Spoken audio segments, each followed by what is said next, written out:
Ayan, hello po. So, gawa na lang ako ng tutorial. So, di ba, na-download na natin yung dalawang link. So, ay, dalawang link. Yes, ito yan, tsaka ito. So, unahin mo to. Lalabas yan, then yes lang. Lalabas yan. Tandaan mo saan mo siya nilagay. Then, install mo yon. So, after mo ma-install, makikita mo naman yung folder niya. Ay, ito mo naman yung folder niya. Ito. So, ito yung unang i-download. Then, next is yung isa, which is ito. Yan. Then, extract mo lang yan. Pagka-extract, pagkatapos nyan, mapupunta siya dito. So, dito lang siya.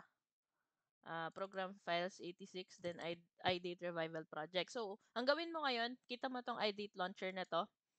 Run as administrator mo para mas mabilis. Then, ayan, lilitaw yan. Then, wait mo lumabas yung mismong launcher. Tapos, pwede mo na i-close to nun. Ayan, lumitaw na sa kabilang screen ko. Ito siya. Then, close mo yan. So, ngayon, wala ka munang gagawin. Open mo ngayon yung isa mong in-install kanina. Yung sabi ko, tandaan kung saan mo din-download.